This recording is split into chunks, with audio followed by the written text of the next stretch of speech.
Hey everybody, we back again. We back. We're live and we like animals. A little too much there. I'm Spencer. That's our licensed clinical therapist, Naz. Yep, that guy. Oof. And then, of course, we have our special guest for today. She is our licensed clinical. No, she's not yet. She's gonna get there at some point. She's a mental health practitioner. It's Dominique. It's Dominique, everybody. Hello. What? Ugh. Hello, Dolly. God, on Broadway. Sorry, I just felt uncomfortable for a minute, so. I know. I like to do that. This is the Different Spectrums podcast, where we talk about movies, shows, mental health, and we also try to have some laughs. So don't take us too seriously. And if you do, please don't cancel me. Cancel Spencer. And then go fuck yourself. All right.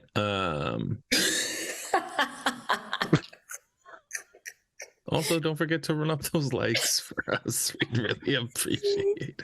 After that, yeah. Like, subscribe, comment. If they're hating, fuck them. All right, so that's a comment. Yeah. Yep. So today we're taking a look at Kim's Convenience, a Canadian show. Saw that. A Canadian show about a Korean store owner and his family. So for the first clip, we have Jung and Appa fighting. Tense. Jung, it's his he's finally graduating with his GED because he got in a little trouble as a kid. Got in a little trouble. So him and his dad have a very strained relationship because of his kind of checkered past, shall I say. And then the second scene, we have a character named Raj who has a fiance. Yep, there you go. Has a fiance, but he's cheating on his fiance with Janet, the daughter of Mr. Kim. Yep, there he goes. Beat him. Yep, beat him up. And we see a confrontation with Janet and Mr. Kim. So we see that. It's a good scene for, all those cheaters out there. I don't know. I was also going to say, right in the heart. I was going to say, for emotions, father figures, stand up for your kids. Yeah, cheaters, yeah. Get confronted. Yeah, dad crying and the daughter crying. So there you go. And then finally, we have our therapy scene with Mr. and Mrs. Kim, where Mr. Kim almost talks about his dad. Kind of does, but doesn't really. Scene probably could have been longer, a little bit more emotional, but they kind of cut that short. Mm-hmm. So, yeah. Naz, anything before we get into the scenes? I'm excited to pump some reels out when this pod comes out, and they're going to be a bunch of random reels about a lot of random shit, and some of them actually about shit. Well, you're just explaining the internet right there. So. Yeah. Jesus. Well, like he says in one of the reels, the internet's pretty much for ugly people and robots. So yeah, crazies. Oh, I put robots. Crazies. Robots. So only people that like our page are bots. So fair enough. Super excited to check out these scenes. Obviously, it's a major comedy. It's a comedy, but there's some really good intense emotions around the family dynamics. Appa, the dad, the patriarch of the family, there's a lot of good scenes with him specifically and all the arguments that he gets in with everyone. Some could say passion, or some could say him being a dumbass, and then him having to like grow and kind of do better and then apologize. I think it's a really good story arc over the seasons on how he grows as a person, as a dad. So let's check out these 3 clips. Let's come back. Chop it up. Whoop whoop. Woody whoop. Whoop whoop. We have a discount.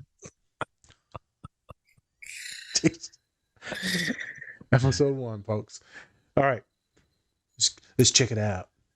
Yeah.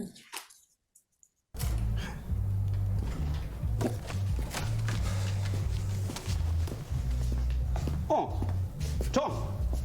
Hey, sorry, I didn't see you there. It's okay. I just looking. Huh? Yeah, you work with lots of good car. Huh? Thanks. Yeah, Volvo, Audi. Any Genesis? Huh? Genesis. It's Hyundai. Yeah, a few. I'm happy for you. Congratulations. Thanks. Congratulations. Hey, Appa, why don't you join the party? I'll be right in. What's wrong? Nothing, I just need, Hey, you know what? Why don't we just go in? No, you have a problem. Hmm? You have a 주름진, just like when you were a little boy. Huh? Exactly same. Yeah, well, I'm not a kid anymore. Oh, look, there's again. Let's just go find Emma. No, you tell to me your problem. I help you fix. That's what Appa do. It's fine. You always running away from your problem. That's your problem. And your problem is you think you know better than everyone else, but you don't. You never did. Okay? You solve a problem by yourself. I've been doing that on my own for a while now. Maybe you're not on your own if you listen to people who know better. I'm fine. Then why you have Don't 주름지? touch me. Why not touch you? I don't need this. You think I need this? Huh? Nobody need this. I'm going this way. Yeah, that's why I go this way.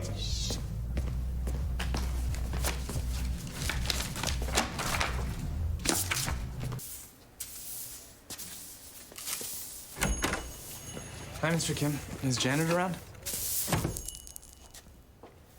Maybe you not talk to Janet anymore. Maybe you not talk to anyone anymore. Appa, I got this. I'm so sorry. I should have told you about Thivia, but I figured we both knew this was casual. Sure, we weren't serious, but you were seriously not serious. I know, and Divya Badwar? We went to school together. What is wrong with you? Janet. Joe, I am not upset. I am angry. And sometimes I cry when I'm angry. These tears are not for you. They are for me, for wasting so much time with you. You just... Oh my God. You is a horrible boy who make a terrible choice. You don't deserve Janet.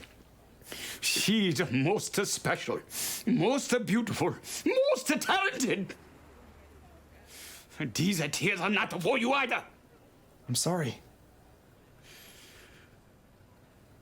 I didn't mean to upset you. Or you.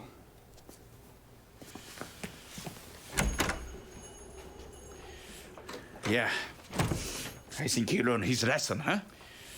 Thanks, Appa. Come. We eat from our set food group, starting with cookie dough ice cream And peanut butter. and cheese doodle.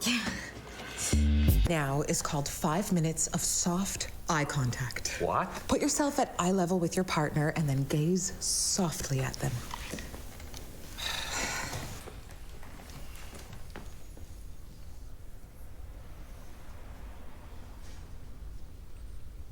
Okay, we stop now. Eye contact is dangerous, make everybody scared. It's a powerful communication. We communicate enough today. Maybe everyone think it's okay to talk about their problem. Or their daddy was always so busy, they never have time to listen or say, I care for you, or daddy, I love. Yeah, what? Yeah, everything fine.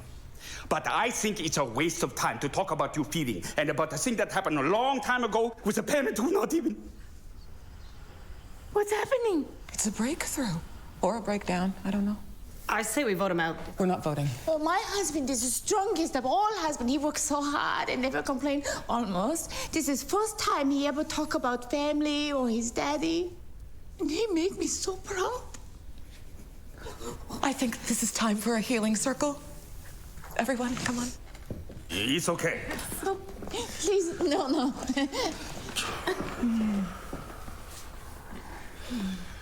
This is weird. We're back again, folks. Like, Oh.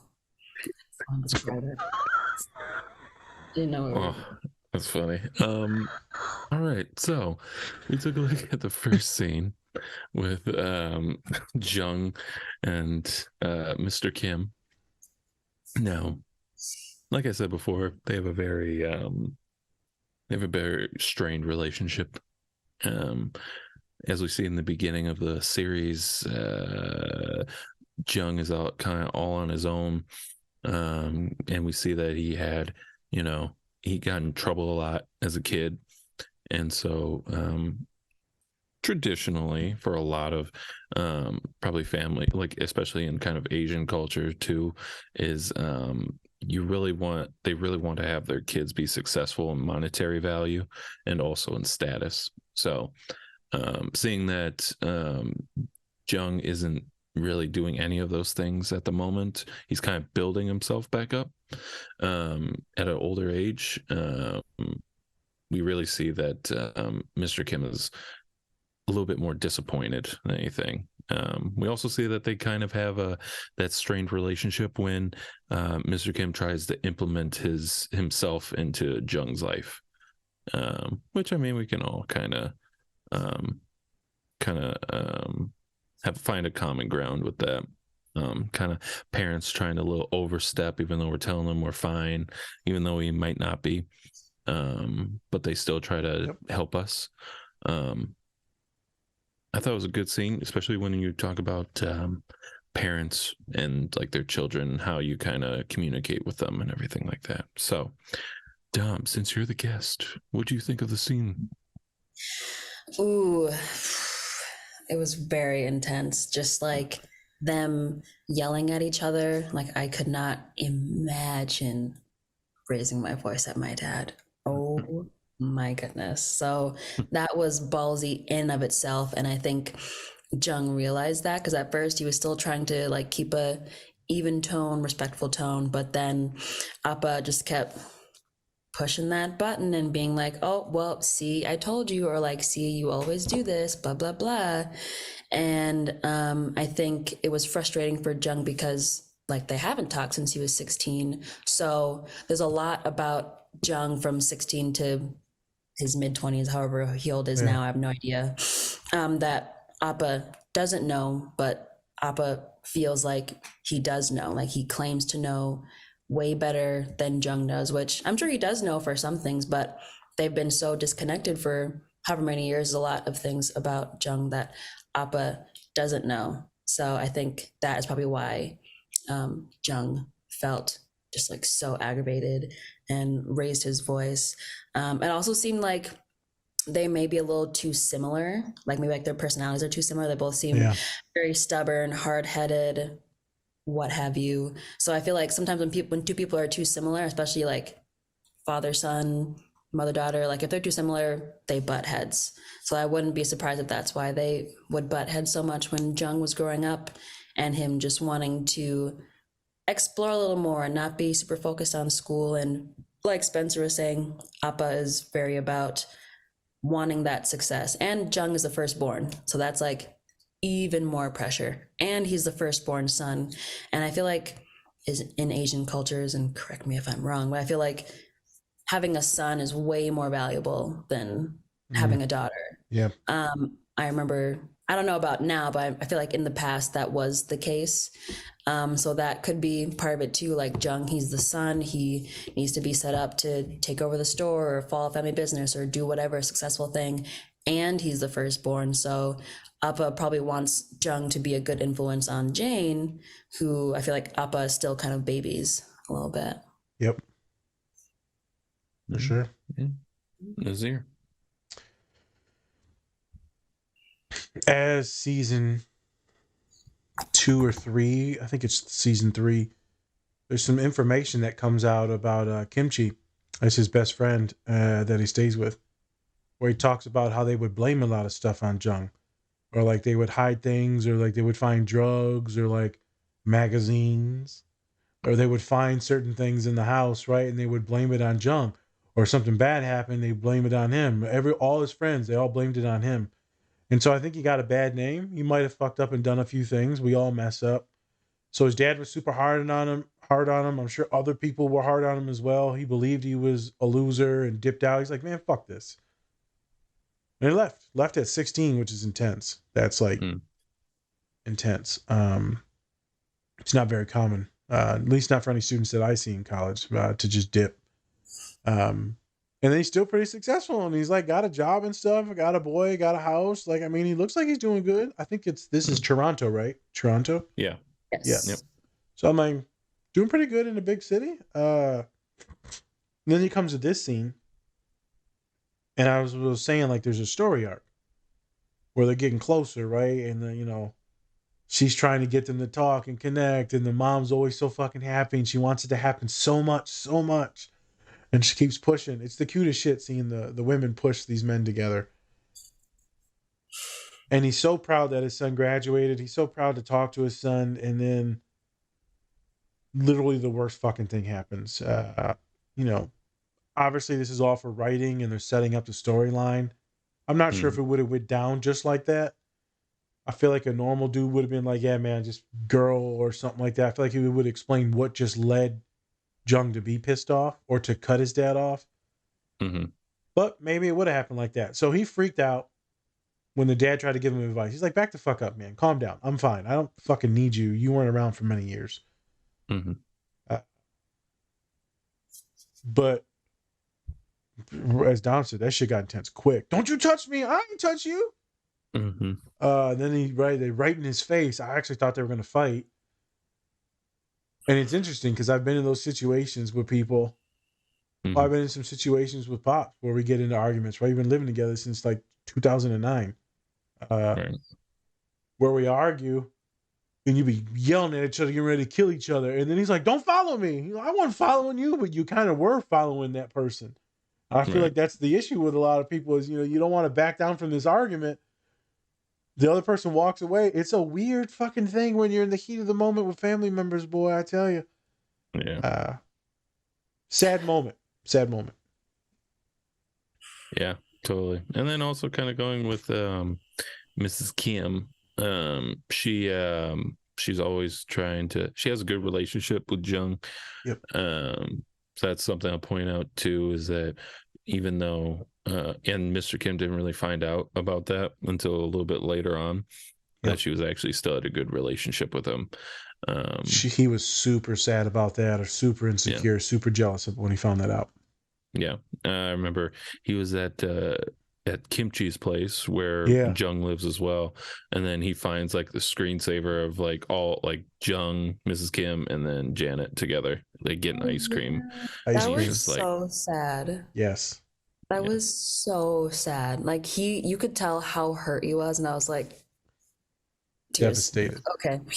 And then the next scene, shattered. He goes to, what's the daughter's name again? Janet. Goes to Janet. He said, how about we go get some ice cream at your favorite place? And she's like, okay. It's the cutest thing. It was cute.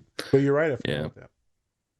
Yeah, because he's missing out on those family moments. Can't have those anymore with everybody. He wants his son. Yeah, I think people get it twisted where he's like a piece of shit, Mr. Kim. He loves his son.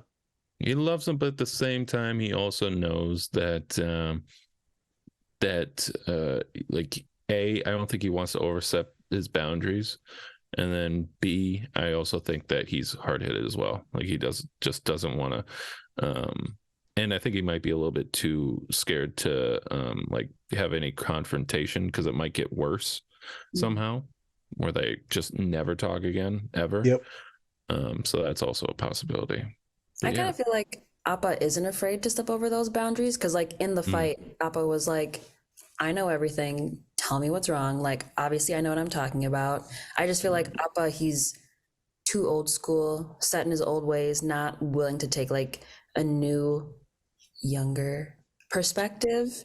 Right. And so maybe that could be why, among many reasons, why him and Jung clash so much, because Appa isn't able to take it from a different perspective, Jung's perspective, and probably same thing with Jung. Jung is not having the ability to take it from his dad's perspective either. So like they both would benefit from being able to see things from the other's point of view, have a little bit more empathy. But I do agree that Appa probably doesn't want the confrontation aspect. Yeah. So there's definitely a couple times, I think before this scene, when Jung was in the store or was at home and he thought that Appa was gone, and then they like awkwardly run into each other and they're like, hey. How's it going? Good. Okay. Like it was super awkward. So Mm. yeah.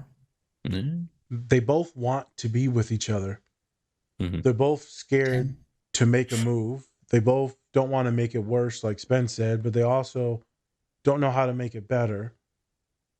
The one's hard headed because his father couldn't love him the way he needed him to and shunned him and was tough with him. And the father wants to be tough on him in old school, but wants to love him more than his father did. And he's trying to teach him. It's a lot mixed into this dynamic. It's a lot of things going on, a lot of trauma going on, which we'll get into in the third scene. Mm. That's affecting the way that he parents now. I'm rewatching all the seasons, and so I'm on almost to season 4, so I gotta watch season 4 and season 5. If they were to go and keep on the trajectory that they're on, they're going to have a good relationship with each other. I just got done with the episode where they're playing ping pong together, and then they have another fucking massive fight, Yeah. and they were just going to play ping pong together because he wanted to be with his son, and then they get super fucking competitive, and then they fight. Yeah. It's like, Ooh, I think I remember that one because the ping pong table's down in the basement. yep, it's in the basement. It's like, God damn it. It's very, I told you I marked it down on the whiteboard here. Shit is complex. They're all very complex characters that are surrounded in a lot of different things. At the end of the day, he's just a stubborn ass father that wants to protect his son, thinks he knows best. Right. Yeah.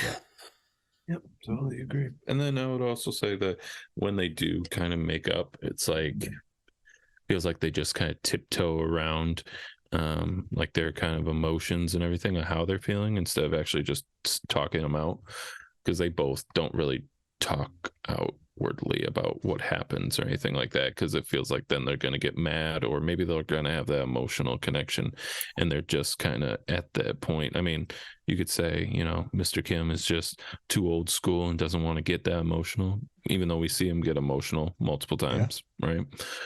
But then you have Jung, who just wants to keep on having like that masculinity, doesn't really want to let that go, and then feels like then his father might see him as less masculine, I think, even though probably wouldn't.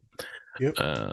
But yeah, and so now you get them kind of tiptoeing around, and then they have these blow-ups where you just keep on tiptoeing around, and then something sets them off, and then they fight again, and then they stop talking, and then Because they just never keeps on address going. anything. They never actually Exactly. legit talk. Like when Yeah. they first meet and Jung thinks it's like this hot chick and they have to Mhm. go to like this club, this nightclub, and they end up talking to each other and having a Boilermaker, Mhm. which is like a shot and a beer. That was pretty fucking funny. It's like, Jung, what are you doing here? He's like, you literally, like, you told me to come here. It's like, I thought I was talking to some hot chick. Like, nope, it was me. So, Yeah, hello. yeah, he got catfished by his dad by accident. That's right. I Because forgot Janet about gave her that. his cell phone, her Yeah, cell and phone. Appa was so excited to be texting Jung. That's so Yes. So it's complex, man. If they were just to sit down and talk, but I've had it where I can't fucking do it. And me and my father get Yeah. into something, or me and a Mm. homie get into something, and I'm just like, you know what? We're just gonna not make eye contact and avoid each other for Yeah. the next 5 days. Let it blow over. Yeah, I've had the same thing with my mom sometimes, where we just argue and then just don't talk for a minute, and then we're just like, hey. That's it. Yeah. It's the Irish and you just push it down. Yeah. You good? You good? Oh, you're not good. Okay, got it. Nope. Okay. Not looking me in the face. Got it. Yep. It. Yeah. Yeah. I mean, Awkward times. it is. It's awkward. And especially you just like, I've had it one time where I was like, I sat down to just try and say like what I meant and everything like that. It was just so awkward. I was just like, let's just have the silence and the fighting. Let's just keep that. Healthy. Yeah. Good times. Yeah. All right. Anything else on the scene? No, I'll tie some stuff up at the end. Okay. Yeah, I'll do the therapizing at the end. All right. Let's move on to the second scene with Raj cheating on his fiance with Janice. Janet. Janice. He says Janice though sometimes. He's like a there, yeah. Janice. All right. So we have a protective father in Appa, And then we have Janice, who tells Raj that it's not him that's causing the crying. It's her cry, not his cry, her cry. Mhm. And then they both have similar angry cries. I know, so cute, but fucked Feel up. that. Mhm. All right, so Dom, what do you think about the scene? And what it bring up? Say that. Tears. I was getting choked up a little bit because something about when Appa cries, I'm just like, wow, just like really hits me right in the heart. I think. Oh, there he goes. Yep, that was heart attack. There he goes. There you go. Can you do one for me, Dom? Can you give me one? You got to do the 4 chin thing too. Oh, I don't think I have that many chins. Oh, fuck I was you. looking at the Show phone, off. I can't see. Asshole.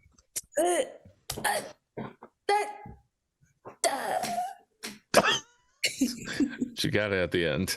Didn't She start did off at the strong, end. and then Yeah. I had to get into it. I felt, I had to work You through got it. shot by a dart. she got shot like 8 times. Like, Yeah, it's gonna be hard to kill me. Okay. Okay, And got it. nope, can't wait. anyways, between the two of you, yikes.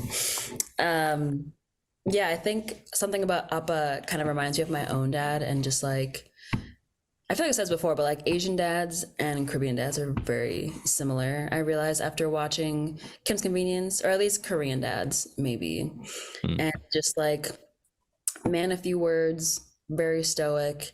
Definitely have never seen my dad cry, probably won't. So like seeing Appa cry, I was like, oh my god, this is so crazy. And Men just, do like, this? well, I know like men, but just like father figures. I was like, what? Got it. And what that made me think of, like Appa coming to Janet's defense, was the first time I got broken up with, and I was like super heartbroken. I was not okay. Tears, eating minimal food. It was a bad time. Oh, wow. I remember talking to my dad about it and didn't say much, but he was just, I can't remember exactly what he said, but he just wants me to like basically make the right decision while also like protecting my heart, because that's what he cares most about, is my heart and protecting that. And I was like, oh, okay, thanks, Dad. That's very nice. Was there And it a was hug a really or nice anything? moment. Probably not. No, there wasn't like. Not in that moment. It's okay. Not in girl. that moment. No. We had a different moment later once I started therapy. No. Put that away. What the fuck? What's he No. doing? We had a better moment later on once I told him I started therapy, and kind of going through the reasons why I was in therapy. And like I was crying and he was kind of emotional, and then we hugged and then we ate dinner and watched TV. Emotional. And we haven't spoke to each other since. No, I talked to him the other day. And we never wanted to talk again. That was the last time. That was the last time. I was so embarrassed. He's never looked at me since. I was 3 years old. If anything, I feel like it's made him more like, you know, I guess like more, not really like vulnerable, but like on the brink of that. Like we're towing the line. Responsive. On the line. I mean, he's always been pretty responsive, but I feel like his responses are more like emotional, I guess. Because like when I started therapy, like I feel like my dad had a better response than my mom. My mom was kind of like, okay, like she didn't really like know what to say. She didn't know what to do with that. And it's funny because my mom talks so much, like all the time. So that was kind of funny, but I love her, don't worry. But my dad, he was like asking me follow-up questions, and he was like, oh, like, is it because of like the divorce, blah, blah, blah. And I'm like, partially, yeah, for sure. That's going to come up in therapy. And just like asking about why it feels like relationships have been hard for me. And I'm like, yeah, it probably has to do with the divorce. Yeah. So it was a good talk. And yeah, he's gotten better. I think he's gotten better. He's still himself and quite quiet, but he's gotten better. So It takes time. And especially something that he's not used to. Is definitely not a thing that was in his household. So it's kind of hard to do that for someone else if you don't know, if you never had that sort of thing. International person of color. It's not a thing. Older. It's not a thing. It's just not. It was the older generation is tough and pulled himself up by the bootstraps type of vibe, and that crying shit's for like, and even the women don't even fucking cry. So it's different, different type of vibe. Except for me, I cry all the time. Yeah, well, you part of them soft Americans. Yeah, or you're them, the you younger wouldn't have progressive But leftists. the thing is, like, my mom was the same way when she was in Trinidad. So she, like, growing up, she said that she was the same way. Like, anything would make me cry. Anything. Nice. And the same thing with her. I've gotten better. I don't cry. I have. Okay, it used to be you think it's bad now? It used to be so much worse. So much worse. So fine. keep that in mind. I literally cried I was doing an outreach yesterday and cried in front of a bunch of frat boys. I was like, and then they all put their heads down. And then I looked the other way and I go, so question over here. and then I was good. I regulated real quick and I looked back over and I said, I'm good now, brother. I just had to breathe real quick. And he's like, okay, now. You just look over here. It's just a wall. You question. But no, I feel like with my mom, like that generational curse sort of thing was able to break because my mom's a lot more sensitive. She created the environment for those emotions and for me to like feel those emotions and process them and do whatever. And so I feel like my mom, because she grew up kind of in the same way, I feel like my mom did like over correction. So like overly like letting us know like how much she loves us, how proud of us she is, blah, blah, blah. So I feel like I had a good balance, No, gross. The fuck? But because that's not a thing in the Caribbean household. So she did a little over correction. So it works. Hey, yeah. You try to mend the wounds. You try to fix the traumas. You try to be the person that you needed to be. You try to be the person that you needed to be there for you, right, when you were younger. You try to step up to the plate. Welcome to being a nurse, a teacher, a therapist, a doctor. We're all trying to be the ones that were supposed to be there when we needed shit. And then we're like, just help us. That's the thing. This was a good scene. I thought he was going to hurt him. And then when he backed off and let her take the reins, I was like, good move. Let her be autonomous. Let her handle her shit. Look at you. She needs to fight her own battles. Okay, this is the new version of masculinity, because if you fight all her battles, now what? Now she's dependent on you. Now she can't set boundaries for herself and have good expectations, have good conflict, express anger and hostility, because we don't really allow women to express a lot of that in a healthy way. Most women, just not in general at all, because it's not feminine. Or they'll be called a bitch. Yes, hysterical, all this crazy shit. And I'm talking about like the good, healthy anger. I ain't talking about like no stab, which we do not condone on this podcast. Once again, gotta say that every time. Every time. It's just our thing now. Oh, I think we're gonna put that on a shirt. We do not condone stabbing. No stabby stab. Do you need a shirt for that? I mean, merch is merch. Merch is merch. Hey, I want that stabbing shirt right now. I'm about to order 5 of them. I'll stab you with the shirt. Shit. By the way, visit our store. We have merch. We don't have a stabbing shirt yet, but we just might if you ask for it. Order it or get stabbed. That's right. Gotta pay the bills, baby girl. Gotta pay the bill. Yeah. Don't I know it? Completely lost train of thought. I remember stabbing. Yep, there we go. So I thought he was going to be, he did good on letting her fight her battle. And then when he came back in and was like, she's so good.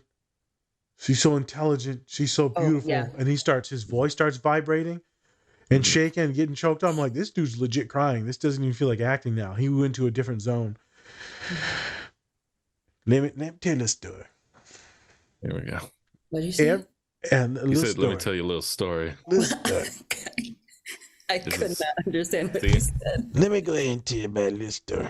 Yeah, it's always a black woman. That close. No, it's not a black woman. It's just a always fat a guy. Southern black woman. Shut the fuck up. I'm a fat guy. Shut I got up. the bosoms. I haven't heard that word in a long time.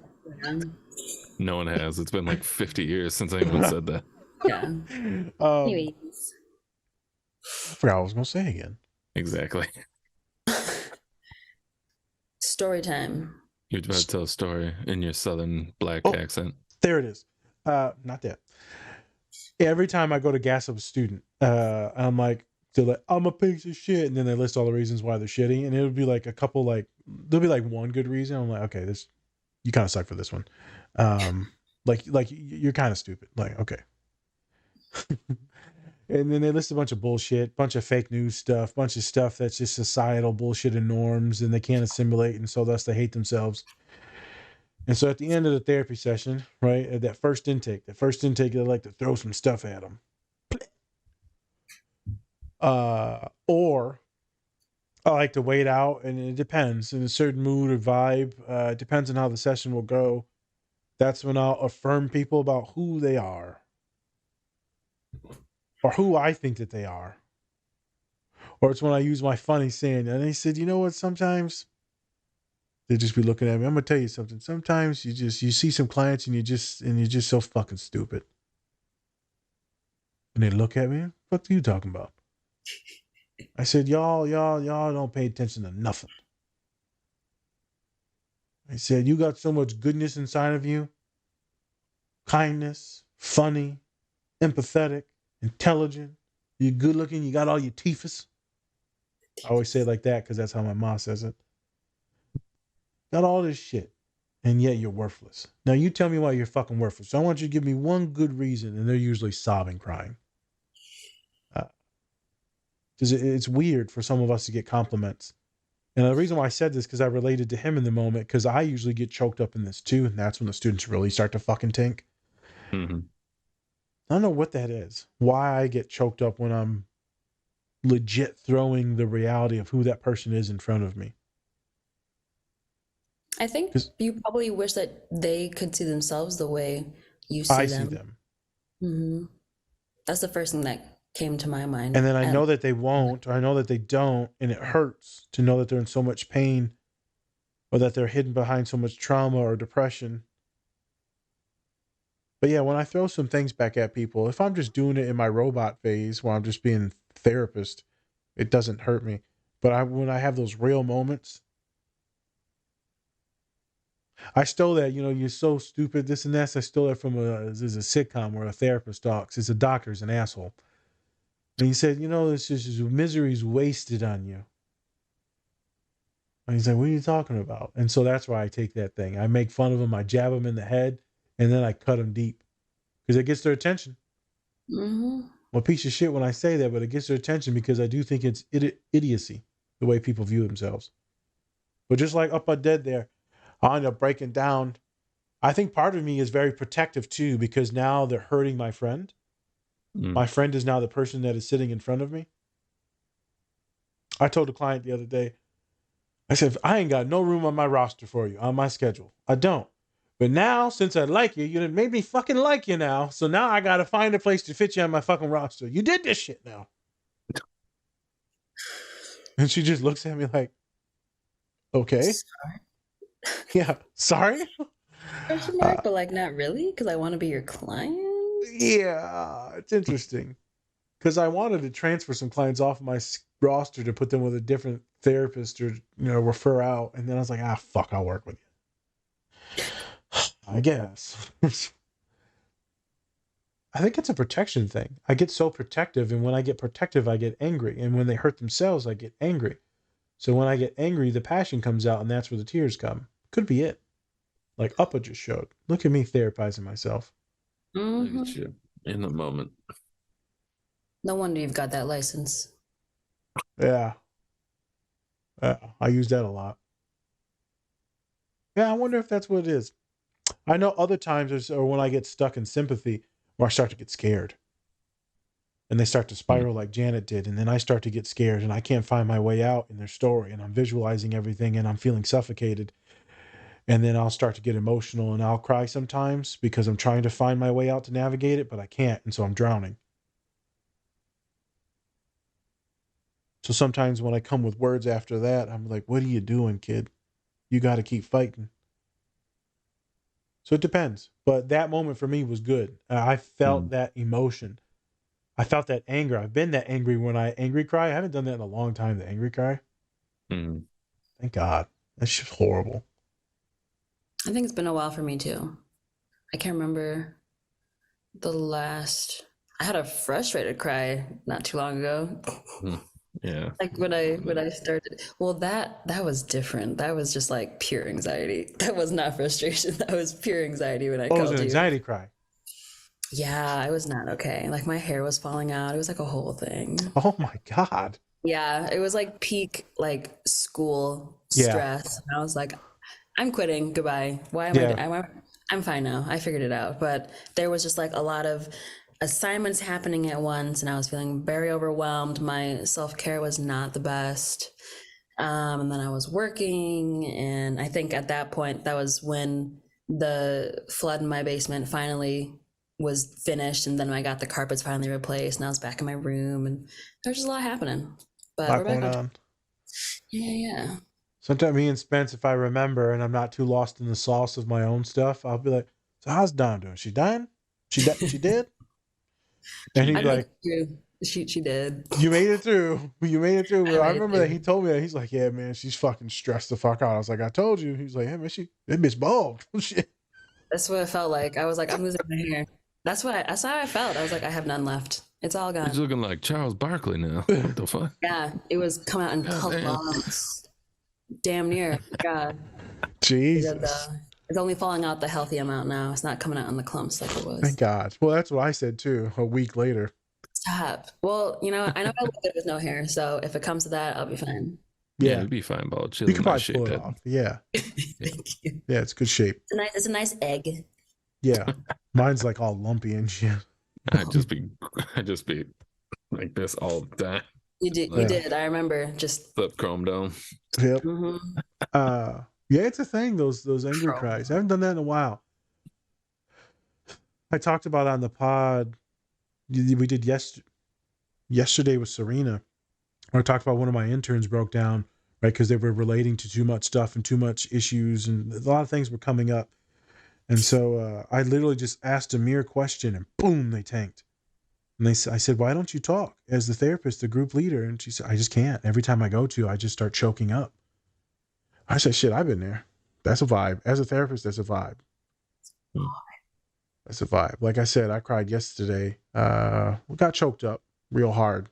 I got choked up even more with these boys because I wanted them to see me, a very masculine, large male. I was talking about making money, and I finally get this job. I'm doing my best not to fucking tank right now. I got this job, and then I was supposed to move here, get the money, get the bag secured, buy the house. Supposed to, Ma, we was getting better with a lot of stuff. Half brother, we was getting better with a lot of stuff. Ma dies. And it was like within 60 days, dies of brain cancer. That was tough. I was supposed to, fix that relationship and incorporate her into the life. And then, the same thing's supposed to happen with brother. He dies. It's like, fuck. And then, we get the house and, right, my dad's best friend, they're cousins, and he's like my great uncle or like third removed uncle, some shit. I don't know. I call him Uncle Joe. Yeah. He dies. I was like, you gotta be fucking shitting me. So the only people that I kind of wanted to show some things off to, because the rest of the world means nothing to me, they're dead. So I was doing this outreach with my sororities and fraternities at my Latinx students. And two women asked questions. I said, ask away. What do you want me to talk about? And they said, we want you to talk about boundaries with family. So we talked about family, setting boundaries. People may think of you this way or that way. You have to save yourself first, work your way up, then you can give back to your siblings. You can be supportive and empathetic, but then also you can't be fixing shit. You got your grades to do. That way, when you get out, then you can give back. So we did a lot of talking about boundaries and how people may villainize you for being the asshole that doesn't love their family, this and that. And I said, people thought I was a monster. Me. They think I'm the monster in the family. I said, ain't that a bitch? Okay. So I said, we all have to live with that. You have to live with what you can live with, and you know your real truth. I asked this other boy, I said, hey, man, brother, I see you all the time on campus. What's your name? He says his name. I said, what about you? He said the same thing. And then I asked him to explain, and he couldn't. He got locked up in his throat. Two other women, they didn't get locked up and choked up and almost crying, so I started asking questions and talking. Then they were tanking. I diverted from them, went to someone else. I can pull emotions out of people. And in that moment, I was too embarrassed to say the thing about Ma because I didn't want to hurt those girls and that boy, to say that I set the boundaries with my Ma. And then finally, when I was repairing them, she died. I didn't want them to know that because I was too afraid for them to maybe not set the boundaries. It was, it's a coincidence that Ma passed. They need to set the boundaries to save themselves. But who knows? Maybe I fucked up and made the wrong choice. I don't know. I mean, I saved two out of four. I don't know if it was my job to save any of them. Mm-hmm. But that's the role I was put in. So it is what it is. So I got choked up multiple times in that session. I also remember telling my sorority I talked to, I said, so got angry. And then I hurt some people when I was in undergrad. I said, it's fucked up. They said some shit and I hurt them. And you know what? I said, I enjoyed it. That violence got to come out, all the trauma and anger got to come out, and I can put it onto someone. And then I changed my voice, and a couple people shook.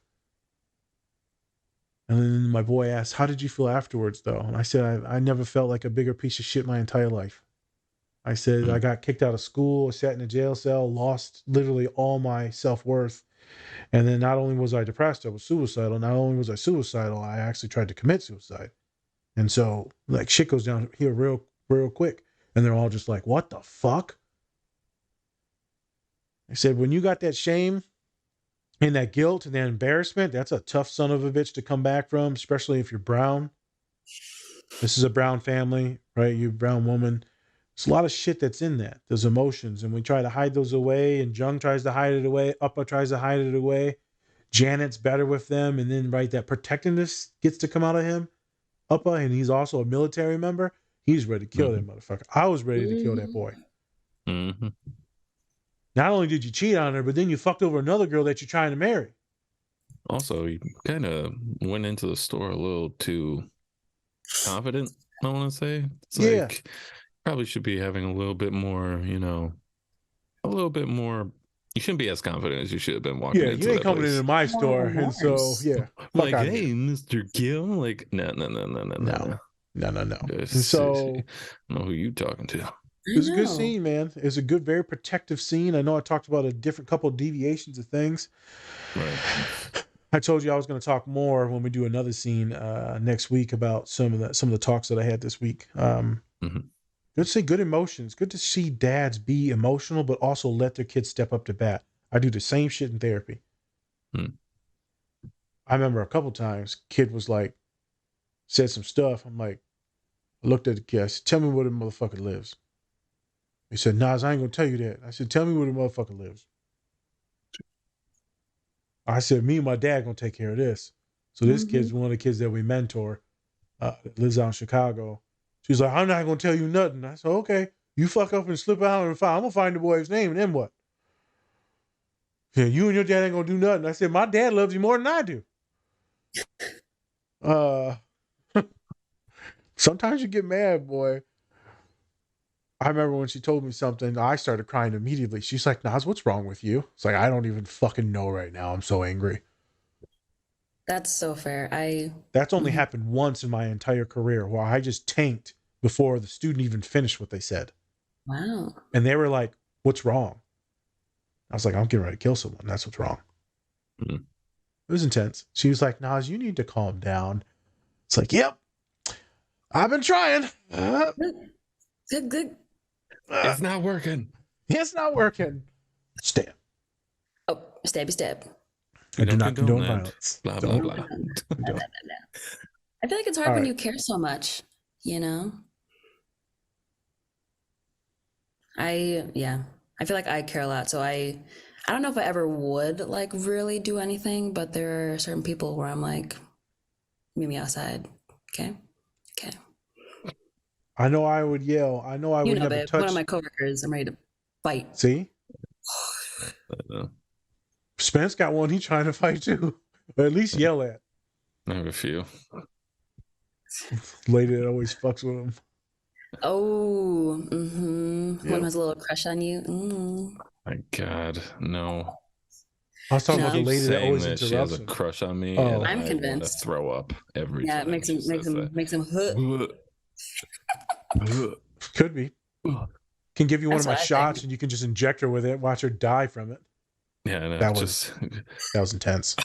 So we're gonna have to delete this evidence. I did not condone this. you say that, but you're so specific. I forgot we were That was recording. too specific. Just stab her Watch with her a needle. die. Yeah, that was too specific. Jesus Christ. Fuck. All right, let's cut that. Yeah, let's go to the next scene. On to the next scene. Yeah, on to the next scene. Oh, that was a cut. weird cut. Whoa. Great talk, everybody. For the last scene. For the last scene, it's the therapy scene with Mr. and Mrs. Kim, where Mr. Kim finally gets emotional about his dad. In previous episodes, he talked about his dad and how like tough he was on him and how like everybody else has it kind of easy, especially his own kids, because I forgot what the examples was, but he would always talk about how his dad would make him do certain things and all that. It's always like that older generation just being like, I had to walk out in the middle of a blizzard with bare feet and I had to throw newspapers, and you're like, all right. Yeah. Like I was fighting in the war and had, what's my dad talk about? My dad's like, your grandpa had to walk 3 days in the desert to get to work. Yeah.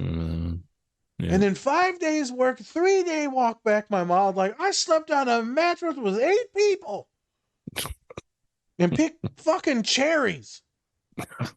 And you can't cut the grass? I'm like, Jesus, Mom. I just want to play video games. I'm sorry. I'm a fat piece you of had shit. video Leave me games, alone. y'all would love it too. I'm telling you. You wouldn't want to walk through the desert if you had video games. The It's most like my mom everyone- would say, oh, I would say the most that she would say to me is that she was in labor for 36 hours so I can do something for her. Fair enough. There you go. Yeah, it's Yeah. always the guilt thing, man. It's always like, Yeah. I died for you. And I'm like, you were supposed to have children and give them better lives. Like, I didn't ask to be born. That's what I tell her. I'm like, I didn't ask to be here. Yeah. You brought me here. You played yourself. What? No I'm way. usually just Oh, like, damn. okay. Okay. I'll go throw the trash out. Okay. I mean, I end up doing it, but I'm like, I didn't ask to be Sure. here. I can't use that. Yeah. I do. She does it. I do. Yeah. Anyways, Valerie. love you, Mom. All right. Anyways, so this is a scene where, you know, like I said, he gets emotional and everything like that. It's kind of tough because I think he's starting to really realize how just kind of messed up his childhood was, / how you know, how maybe he's been treating Jung too, And his wife. and yes. And so it's a good scene for especially, you know, seeing fathers getting emotional, but we've seen him get emotional a few times before that. But he's finally doing it with like his own father. And maybe he wished he could have had those conversations with his dad. But, you know, like I said before, like a lot of Asian households, it's very, you know, just do what you have to do. It's not really talk your feelings or anything like that. It's more of kind of do what you have to provide and make sure you know, get a certain amount of money, or, you know, make sure you have a certain status. So kind of going into that, what y'all think of the scene? Me first. I can totally relate with the not liking on eye contact thing. That Oh yeah, the eye contact as well. Yeah, like he didn't last for like 15 seconds. He was okay. Nope. We're done here. Yeah, I don't know. I've never really enjoyed eye contact. I feel like you're just like looking directly into my soul. It's just like way too much. So, especially when you're looking like that. Yeah. I usually try to get her just to look me in the eye sometimes, just to see how long I'll do she it can for like 3 seconds. I'll be like, okay, that's enough. I'll let you I've always see been the that way. I real don't really me. know what it is. I feel like working my job, I don't do that. That would scare them away. I feel like working in the mental health field, Hello, I've gotten Patricia. Trisha. keep continuing. I feel That's like from working my job, I've gotten better at it, but that's like with my clients though. Because I know that they also have a hard time with eye contact, and I want to make sure that they know that I'm being attentive to whatever they're telling me. So I'm usually trying to, if I can't look at their eyes for too long, I try to just like look at their general face. I like bop around. I just bop around their face, and just making sure that they know I'm directly at them. Beep beep.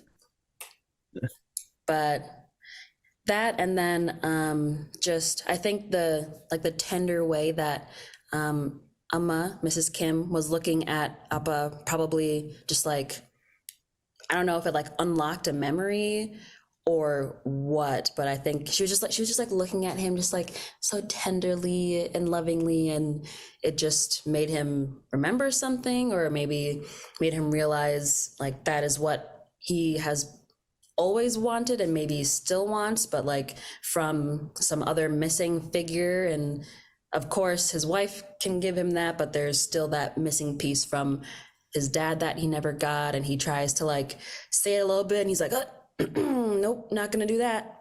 And then he tries to continue again, he's like, oh, nope, can't do that either. Group hug. That was terrible. Oh, yeah. Hated that group hug. If I was in that group therapy session, I would not have enjoyed that. I don't know y'all hoes like that. Yeah. No. I don't think anyone really enjoyed that. I think it was just the pastor like, who enjoyed sit that. in my emotions. Like, I don't. Yeah. No, that's not a thing that happens in group therapy. We've never done a fucking group hug. I've done group hugs with students, right? But this was never a group therapy group hug. Yeah, no. Well, she's also not like a therapist. She is kind of. She's a pastor. So. Yeah, she's doing pastoral counseling. Yeah, so it's different, right? So you're not going to get the same like, let's wait this out and see what happens. Like, no, she's like, let's end this now. Hug. Yeah, she did not like that awkwardness. But aside from the group hug, I thought, I think you were saying it earlier, Spencer, that if they would have like continued on with it, it could have been like a really great scene. But it is a comedy show first and foremost, so gotta do what you gotta do. I think it was also interesting. It kind of made me think of how like, I don't know if I want to say taboo, but it's not very common. Might be weird for men to talk about their emotions. So that could have also, I know, Spencer. I know. Can't even say it. I know. So that's what also I thought of. And maybe even just like in Asian cultures, maybe it's even more looked down upon than like other cultures, so also having that, he has so many things working against him for these emotions that he's feeling, so he's just like, shut it down. Mm-hmm. So I see a high rate of international students at Purdue. A lot of Indian, Pakistani, a lot of Chinese students, Vietnamese students, not so many Korean students. I've had a few from Korea. Hilarious. Who'd be like, South Korea. I'm like, motherfucker, I know it's South Korea. Obviously. You're here. South Korea, motherfucker. Sometimes they escape, so you never know. True. Very few, though. Very few. I'm just great students, very anxious, very high strung, very family oriented. Nice. Very community based. I would say a little bit more detached from emotions, a little bit more needing to process them is a little bit harder, and connecting the dots is a little bit harder. It's not really a thing that's talked about in families. So even like Black and brown families in America, I think it's another stage where it's not talked about, like mental health care and access and all that's not a thing in many of these other countries. So right there, Korean family, it's a little bit different. Definitely different for him being back in Korea and then being in the military and stuff like that. It's just a different vibe, man. And so he's processing some of that trauma that came up, and he did what I did yesterday with the boys, where I'm like, "Yup, question over here." Okay. It is intense. And then he starts crying, then they hug him. I would never allow people to hug me. I remember one time I was crying in my supervisor's office because, and it wasn't even about me. It was about her and how our boss was screwing over her, our vice president. Mhm. And and I saw my boss cry. And then the next day we had like supervision where we all sat down as a team, us three, and it was me and my coworker on the couch and then her. And she was saying some things, and I was so fucking angry that I tanked. Like legit full on fucking tanked. Like, because I was like just ready to hurt someone. I was ready to run to a fucking wall. And then my coworker like rubs my back and I just fucking lost it. I was like, God damn it. Why did you have to touch me? So then I was like uncontrollably fucking crying, man. Fucked up. They were obviously that was like a trauma response or some shit like that. I couldn't protect someone that I wanted to. So it'd be if someone like fucked with my brother or my nephews or my cousins or my dad, then you're like, well, Boogeyman gets to come out and play now, boy. Jesus. And they couldn't come out in that office. And then she also remember, you're not going to do anything. And I just had to sit there in my anger and stew in it. I think that's maybe the first time I've ever had to stew in my protective anger. Mm-hmm. Then they hugged me. I was like, you bitch. You bitch. How dare you for comfort trying me? to have emotions and shit. Yeah. Fuck out of here. Just let me be murderous Validate right my now. emotions? Ugh. Yeah. Fuck. I want to rage. Yes. So that was intense. Really? Intense. It's so complex, man. I talked about him, right, being international, being a dude. We already went over it multiple times now. Right. I feel for him to have that moment gave you a deeper understanding of him in the show. So what would be some diagnoses? So I'm going to get into a little bit of the therapizing. There it is. Yeah, because we're getting close on time now.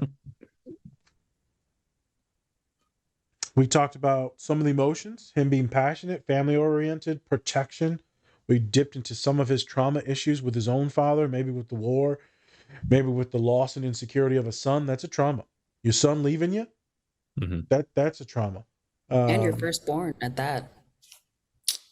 Complex grief, complex loss. As Spencer said, there's a lot of different stuff wrapped into that. Why you want to talk to him, don't want to talk to him, you want to connect, you don't want to fuck it up. That's why me and him, when we have those arguments with our family members, we're just like, we good? We good? Do we talk to each other now? Yeah, certain family members. Yeah. Oh, I know, babe. Certain. Yeah. The other ones, you're like, hope you fall. You just leave it. Yeah, go fuck yourself. We talked about complexities. We talked about the different races and being international or being Asian. So diagnosis for him would probably be no diagnosis at the current time. But I would say that some of the small traumas that he's had has affected the way his personality is with his family, his inability to communicate until he blows up and has to recover. If you're looking at the origins of comedy, is a very binary thing where it's between a man and a woman, the trials and tribulations in the relationship.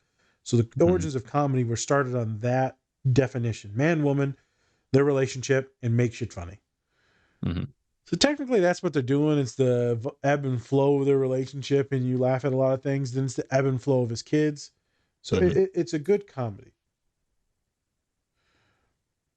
I would assume his daughter's got a little bit more generalized anxiety. I would assume Jung has tons of different like dad issues and trauma issues, insecurities, thinking that he's stupid, unintelligent. There's a lot of different trauma that's going on inside with him. When I say trauma, I don't mean everyone got trauma. Everyone's traumatized. Shut up, you assholes. Sound like an old Italian man. Oh, that's all these racist. Come to me on my daughter's wedding. Exactly. Yes. All right, guy. All right, Well, Corleone. that's how I calm down. read the voices on Instagram and YouTube that just shit on our podcast. Everyone's traumatized. He doesn't have PTSD trauma, but it's shit that lives within him that will fuck up his other relationships, Jung. That will mess up Janet's relationships. There's things that will reverberate throughout the eons. So I was talking to the boys yesterday. Mm-hmm. And I said, I know you a bunch of good men in here. Couple of y'all shit asses. I can tell. A lot of good men in here. I said, we talked about unmasking because this boy said he puts on a show for everyone. And I don't think a lot of people knew that. He's the funny guy like me. And we talked about that, him being Indian in this all white fraternity. And I said, I show people who I am. I find that weirdo that laughs at whatever jokes I say. And I'm like, yeah, we friends now. I said, a couple of you have been laughing at my jokes. You, and you. I fuck with you. We would be friends if I was one of your frat brothers. You, young man that I'm talking to right now, I don't fuck with you. You weren't paying attention. You were talking and running your mouth when I was doing my thing. And he was like, what the fuck? Now that you told me about some stuff and I can see that you got ADHD, and I see you're highly intelligent, young man. Anxious maybe as well. Now I'm cool with you. Now it explains why you were acting like that, being a little avoidant and stuff. I said, I get it now. He was like, locked on now. Because he got put on the spot. Mm-hmm. I said, I'm talking to all you, right? And I'm talking about personalities and acting like a man, masculinity, and talking about empathy, love. And they're like, but men don't want to talk about this shit. How do I get my boy to talk about this? I said, why don't you try fucking listening? I said, if you can't find someone to open up about these things, to talk about these things, you need to be that guy. I said, I didn't ask you to ask fucking Timothy on how he's doing. Fuck Timothy. I saw how he cooked those steaks that you were just eating. Bastard. This is the nastiest steak I've ever seen in my life. They had a cookout. They had a cookout. I was roasting the steaks. I said, I'd never eat that shit either. One kid said, that fucking thing's still mooing. Jesus Christ. And then I said, well, your boy Bobby there, that's your boy. He acting funny. Why don't you cut into him? Hey, man, you good? Want to go have a beer? I didn't say you got to do something real feminine. Like, let's talk about emotions. Why do you sound like that? That's exactly cookie. That's how I go to my friends. Let's talk about emotions. Yeah. Yeah, she does that thing too. See, that's how women do it, Let's do it, guys. You want to talk about emotions? Oh my God. So I said, cut into your boy, man. Have a beer, sit down and talk. And I said, you really want to fuck up one of your boys?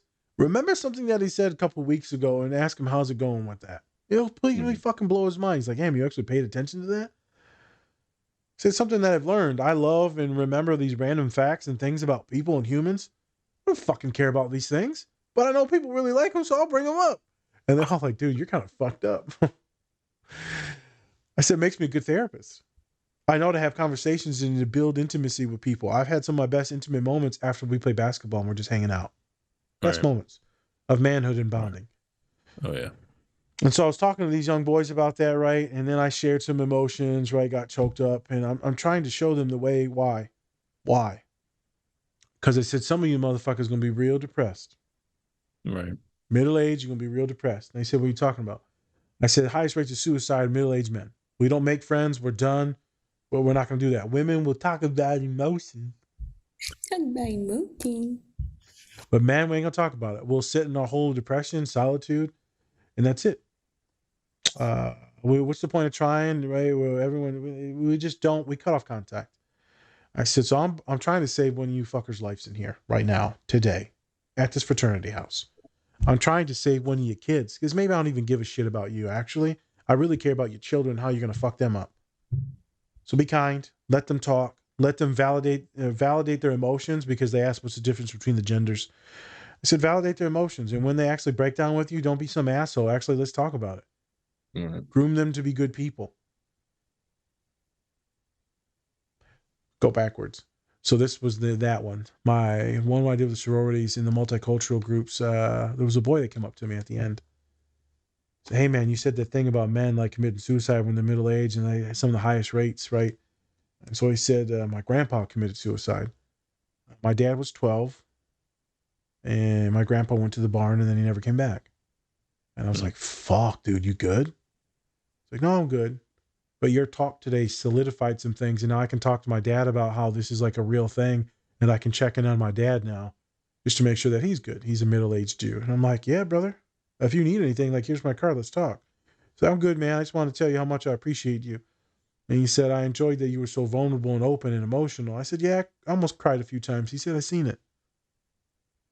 He said it was cool, man. I'm glad you showed that. I said, all right, brother, if you need anything, let me know. He's like, I'm good, but just wanted to let you know. All right. I can't imagine walking up to some random dude and being like, yeah, man, it made sense on what happened with my grandpa. I was like, fuck. Blew my mind. Right. So maybe he'll form a deeper connection with his father, and now his kids and his children, he'll be aware of that this shit could happen in his life. And if he doesn't reach out and have these connections and bonds, it could fuck things up. Mm-hmm. Imagine Appa 10 years from where he is, probably destroys, if he didn't like get better as a man, as a father, destroy the relationship with Janet, probably end up being divorced from his wife, and then never talk to his son.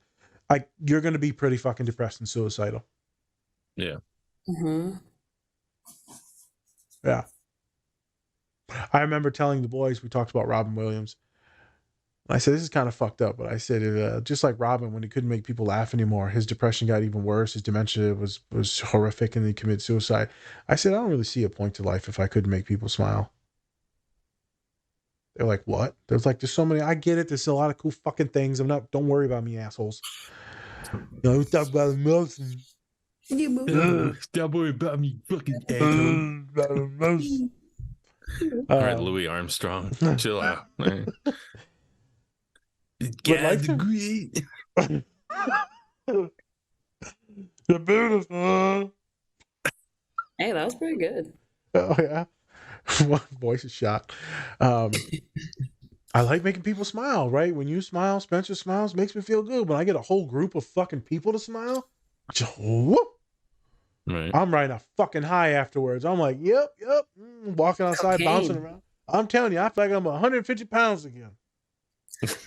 I ain't been 150 pounds since like 6th grade. Bruh. I'm light as a feather. How long have you been depressed for? It's been a minute. It's wonderful to see people smile and to maybe learn some shit. And so, I look at Appa and I think about a dude that if he doesn't change shit, he will be very depressed and suicidal. Mm-hmm. So his story arc is pretty cool. Every episode, I'm like, don't fuck this up. Don't fuck this up. Don't fuck this up. And he fucked it up. Yeah. But he's learning.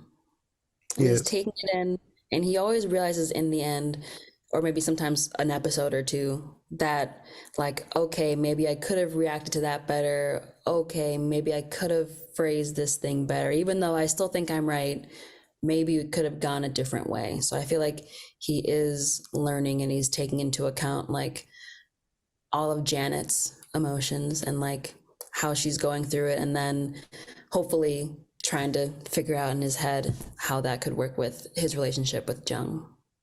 I also think you're right when you talk about the different genders too, right? Is he's trying to learn up from his fuck ups from Jung, and also since she is the youngest and also a woman, he's able to like be more feminine with her, more emotional, more connected with her, even though he's still a shit ass half the time. But he does better with her. And I think like a lot of my clients will say that as the babies, they get a little bit easier treatment. Easier treatment. Can you confirm as the baby? I get everything I want. Everything. I want it all. And he gets it on. Baby want breast milk. I hated that. And on that note, anything else? Anything else before we end the show? Because baby need a diaper change. Yeah, okay. All right. With that, thank you everybody for watching. We really appreciate it. We watched Kim's Convenience today. Like, subscribe, all that stuff down below. Check out our merch, check out our website, all that fun stuff. I'm Spencer, that's Nas. Thank you, Dominique, for joining us today. And that's a Different Spectrums podcast. Bye.